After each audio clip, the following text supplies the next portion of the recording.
In 2015, the WWE has become the one thing it hates the most. The one thing it fought against. The one thing that almost put it out of business during the Monday Night Wars, the Attitude Era.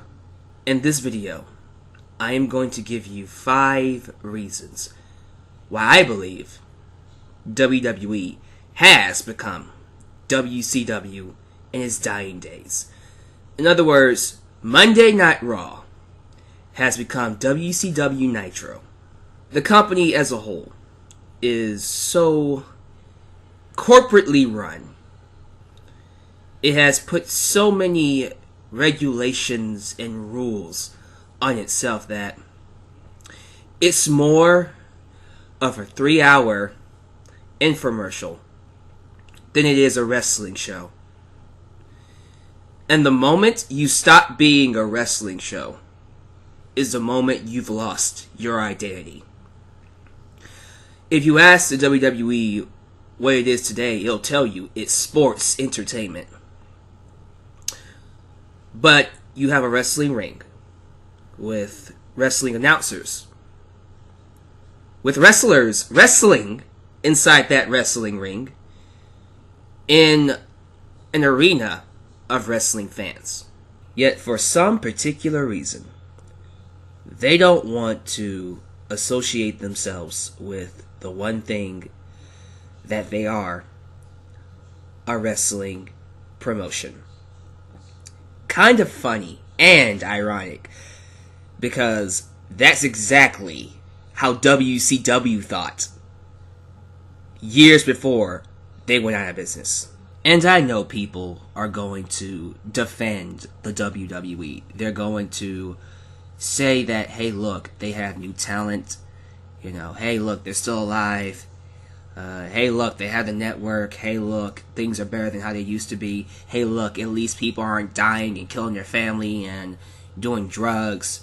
They say this stuff because they want to be able to appreciate what they're watching. Because they know, look, I'm going to continue watching anyways, so it doesn't really matter. And that's fine. But if you're someone that wants change, for there to be change, we have to come together as a community, acknowledge that there are fires, which is okay. But we have to come together on which fires are important, but acknowledge that there are fires, and then give solutions to how to put them out, which is what this video is going to do. And I encourage people in the comment section or in other videos to touch on this subject.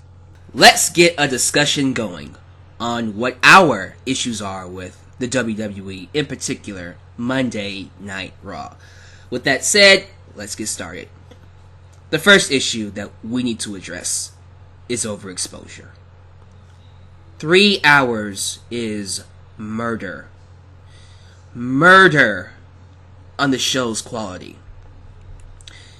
One of the first warning signs of Nitro's decline in quality was them going 3 hours. It was just too much for them. It worked for a good year, but after that, they could not keep it up. They, ran out of ideas. They blew their load very quickly.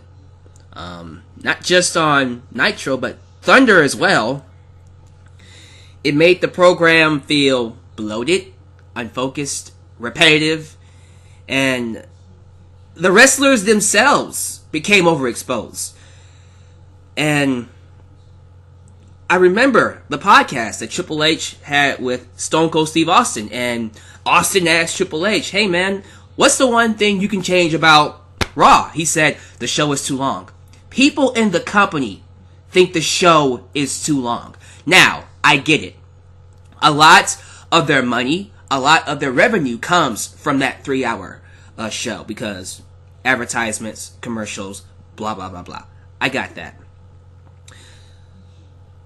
But when it comes to the quality of the show, honestly, the revenue they're making is not making up for what the show is suffering because of how long it is. I'm sorry, but having that long of a runtime per episode just hurts the pacing of the stories. It makes people feel tired. I can't tell you how many people are like, I can't sit through 3 hours of Raw. I'm shocked I do it. And I'll be honest with you, if I wasn't doing YouTube videos, I most likely would not do it. You know, I had motivation to do it. Others, casual viewers, don't.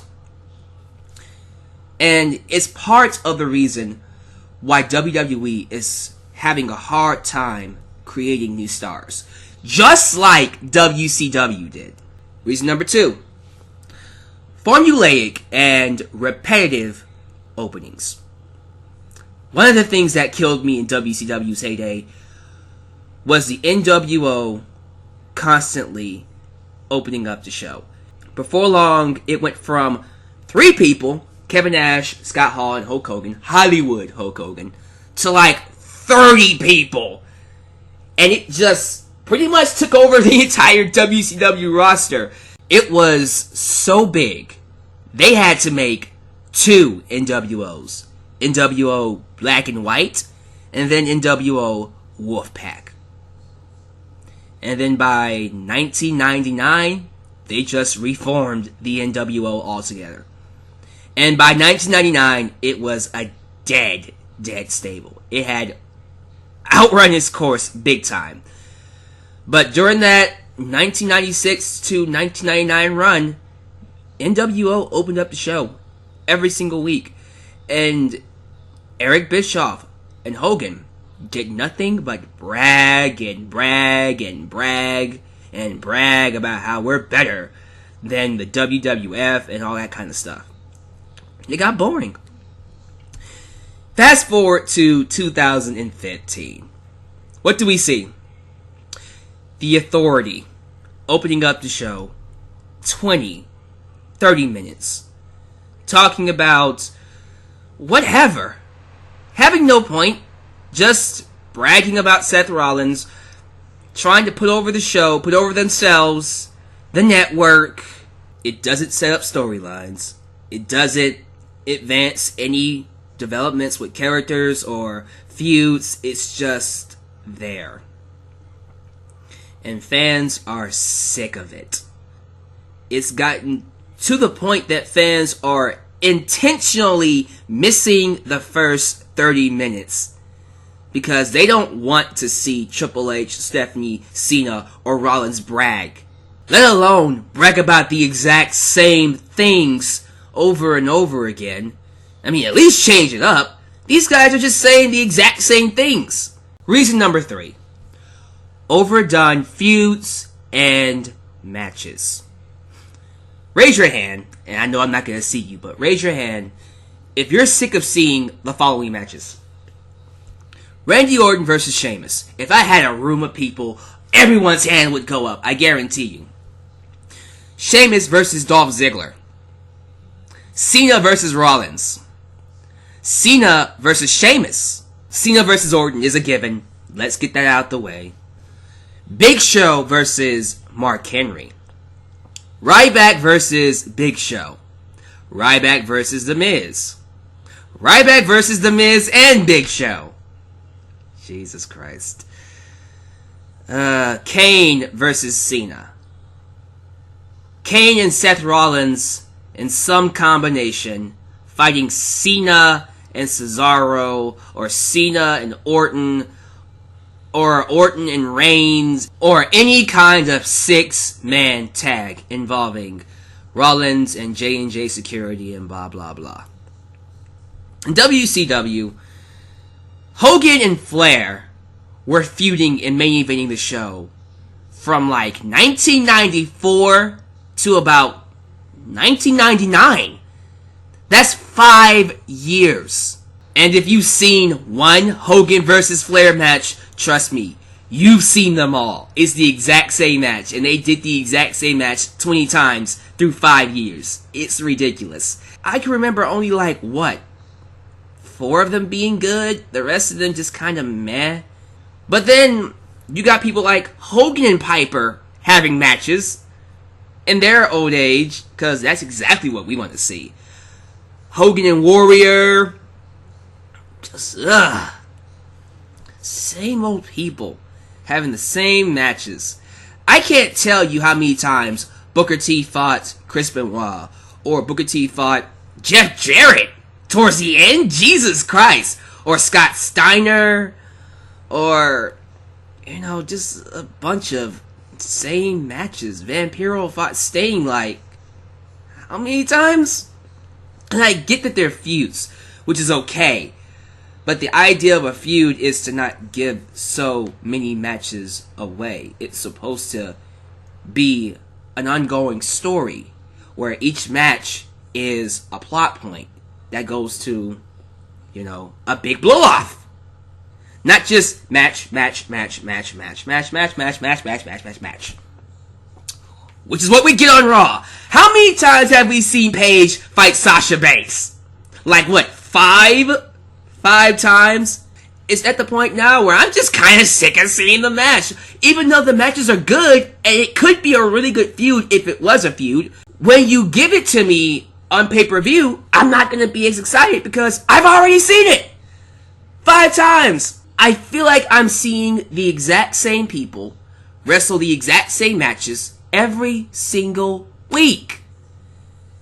It's almost like they decide on a feud and then insist that those people have to do nothing but work with each other, wrestle each other until they decide, alright, we're done, we'll stop. Now, let's do that with this guy. No stories, no reasons to care. It's just matches. Mannequins. Bodies that just fight. No personalities, no stories, no characters.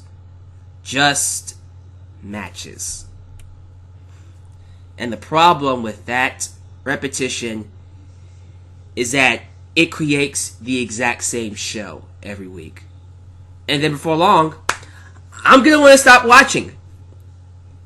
Raw stops being must-see when you give us the exact same show for 3 hours every single week. Especially when it happens on pay-per-view. Reason number 4. A lack of interest to build to their pay-per-views. No effort, and I mean this, towards the end of WCW, especially in 2000, dear God. But let's be fair and say about 1999. No effort, none, was put into building to their pay-per-views. None. Nitro, Thunder, standalone shows. What happened on the pay-per-views just happened. You know, no real consequence to what happens on Nitro or long-term booking. You look at SmackDown nowadays, and I swear to God, SmackDown is the modern-day Thunder. Nothing happens on the show worthwhile. And if it does, guess what? It just happens again on Raw. I haven't watched SmackDown in like over a year. I mean, I've seen clips of SmackDown, but as in watching the entire show from beginning to end, I haven't done that in a long time. Because there's no reason. SmackDown has no reason to exist. We can take out SmackDown, have Raw every single week. We miss nothing. And most times, the same thing happens to Raw. I feel like, nowadays especially, I can miss a good month of Raw, turn on a pay-per-view, and miss absolutely nothing. Because all I have to do is just read the card. Because most of the matches that took place at Night of Champions took place at SummerSlam. Now let me stop and say something. I'm not saying 2 wrestlers can't have multiple matches. What I'm saying is 2 wrestlers can't have the exact same match multiple times. I don't want to see, for instance, Owens versus Cesaro 20 times and all they do is singles matches. That third match, after those first 2 singles matches, better be some kind of Falls Count Anywhere, Iron Man, ladder match, some kind of different stipulation, something different. Up the ante. The whole point of a feud is for there to be a feud. We can't just have a singles match every single time. Alright, the third time, ladder match. Falls count anywhere. No DQ. Last man standing. Loser leaves Raw. Something. It has to be something different. And if your weekly shows have no consequence on your pay-per-views, then why should I watch them? Last, but certainly not least, reason number 5. Over-reliance on older wrestlers. This is a biggie. Perhaps the biggest issue out of all of them, really. I touched on Hogan and Flair, but along with Hogan and Flair, you had guys like Piper, Arn Anderson, Ted DiBiase, Virgil. Kevin Nash and Scott Hall weren't old, but they were definitely overbooked, so yes, they're going in here. You had people like Mr. Perfect, Kurt Hennig, Warrior at one point, Jake the Snake Roberts, Ricky the Dragon Steamboat, Sensational Sherry. Most of the old WWF wrestlers that got tired of the company, they came here. Bret Hart, the list just goes on. So, instead of focusing on the Chris Jerichos and the Eddie Guerreros and the Rey Mysterios, the Cruiserweights, and all the other great talent that would go on to WWF and become stars, the Steve Austins, the William Regals, you name it. Even the Mark Calloways! Mark Calloway, that's The Undertaker, by the way. But The Undertaker was in WCW at one point.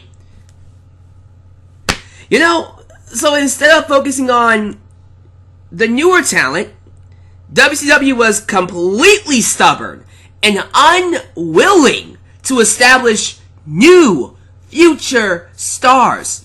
The only two wrestlers they established in their entire tenure, Diamond Dallas Page, Goldberg. DDP and Goldberg. That's it. Everyone else, they got from WWF.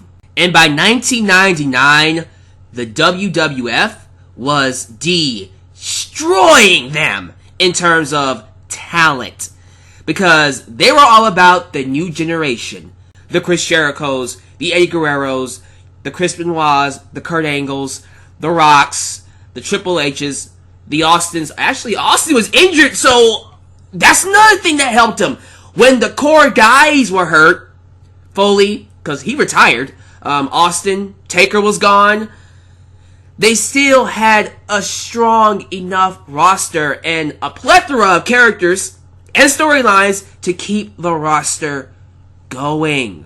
Which is one of the reasons why the WWF kicked their ass towards the end of their days. But now, turn on Raw. What do you see?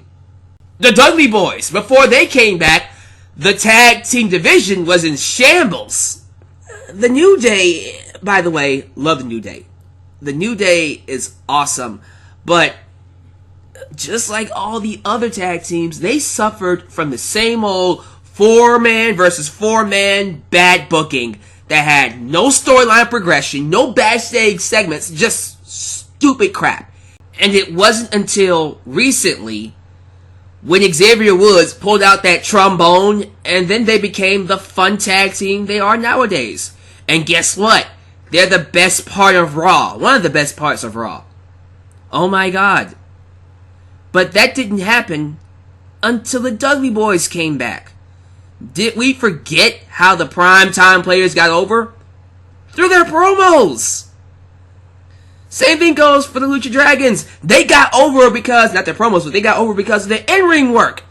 They're luchadors. Oh my god. But instead of letting them get over, we had to put Los Matadores on TV with El Torito. It's just bad booking. And then, just a few weeks ago, what closed the show? It was Sting versus Big Show. On a night where Monday Night Football came back. You relied on a 57-year-old man to try and hold ratings with Big Show. A man people chant, please retire. I am positive Sting and Big Show, or the Giant, had like, what, 12 matches in WCW? They built their main event around the past, not the future, the past. And that's just one example of it. I mean, I can't tell you how many times they've brought back The Rock, Taker, Big Show, Mark Henry, Kane, Lita, Booker T, JBL, Triple H. Not all of them are bad instances, but I feel like the last few years they haven't really focused on the younger, newer talent. It's always been once in a lifetime and crap like that.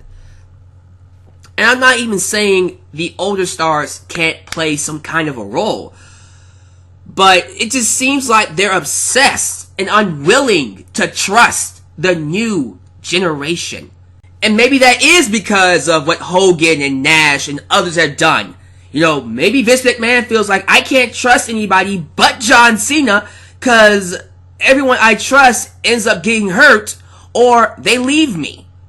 So Vince is a damaged guy. He can't trust people. And I shudder to think what would happen if something did happen to John Cena, or if he decides, I don't want to do this anymore. Then what? The way they book their younger, newer talent too is BS. It's stupid. One name I would like to bring up is Seth Rollins. Do you know Seth Rollins has the worst record in terms of wins and losses when it comes to being a WWE champion? As a champion, he's lost a total of 59 matches since he won the belt at WrestleMania 31. That's more losses than any champion that we've had. That's ridiculous. They've made Kevin Owens tap out to John Cena. Well, lose to John Cena twice, but tap out to him on top of that. And Rollins, I can't tell you how many times he's lost to John Cena. Jesus Christ. They fed Cesaro to people like Big Show and Rob Van Dam. Before the Divas Revolution, the Divas were barely getting anything above 3 minutes.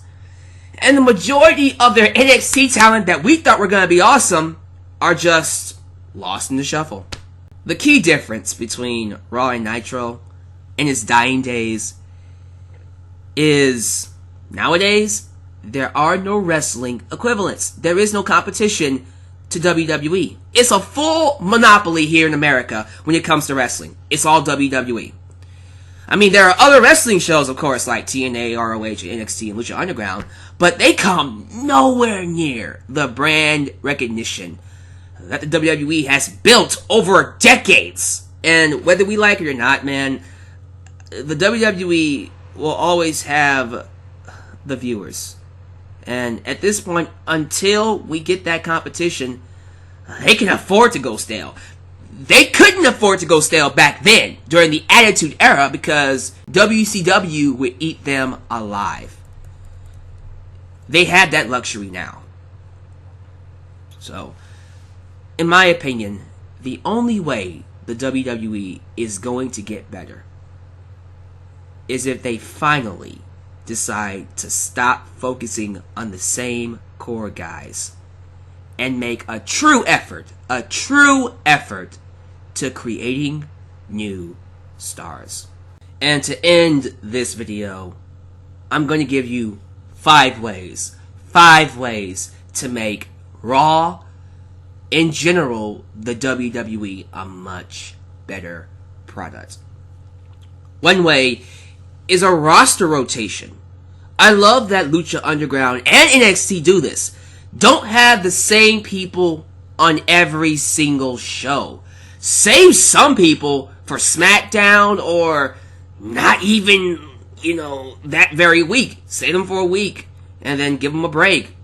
Put them somewhere else. I don't need to see Seth Rollins every single week wrestle. I don't. Have him do a promo. Have him take a break. Have the IC Championship or the US Championship main event the show one good time. You know, that's what NXT and Lucha Underground do very well. Number 2, more reliance on the newer talent. Balance it out. Balance out the focus. You can focus on John Cena and Randy Orton and Triple H and Seth Rollins and those people. But people like Cesaro and Kevin Owens and the Lucha Dragons and the Primetime Players and Ryback and Wade Barrett or Bod News Barrett, Dean Ambrose, The New Day, Charlotte, Becky Lynch, Sasha Banks, Bo Dallas, Tom Phillips, and Byron Saxton on commentary. We have a full roster of fresh new faces, and all of them can bring something new to the table. Neville, Stardust, The Ascension. Focus more on those guys. Give them promos. Give them segments. Let us know who they are. Help fans connect to them. Number 3, fresh feuds. Fresh. I have never seen Randy Orton versus Bray Wyatt before. No, I don't think I've ever seen that match before. I have never seen Ambrose versus Chris Jericho. I have never seen Reigns. Well, I've seen Reigns fight Cena one good time, but I've never seen that feud happen.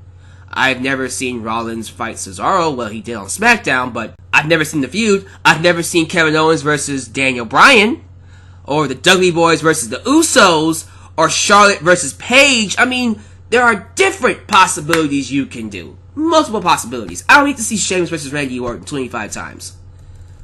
Number 4, storylines. Have an overarching story that lasts for at least a month with a villain and a hero. A villain that people want to pay to see get beat up. Not root for, but pay to see to get beat. By a hero fans want to pay to root for. Because what truly determines if you're over is that people will pay to see you lose or win. Give fans reasons to do that through storylines. Finally, most importantly, listen to your audience. Listen to your fans. The fans are telling you weekly, all the time, what they want to see. It's easy money. Give it to them. Now, don't give it to them right away. Make them salivate for it. 2013, we had The Shield and the Wyatt family come together that one time on Raw, and the crowd erupted when that happened. WWE waited until, not No Way Out, Chamber of 2014 for that match to happen. It was one of the best matches that year. Fans are crying for Sting versus The Undertaker. If Sting can still go by WrestleMania, that has to be the match we do. Has to be. No questions about it. Has to be. Easiest money in the world. Just listen to your fans. But, yeah guys, that is my video. Hopefully this creates discussion. Hopefully people agree, disagree. Down below in the comment section, give me your reasons why the WWE has become WCW, if there are more. How you feel about this? Do you agree? Do you disagree?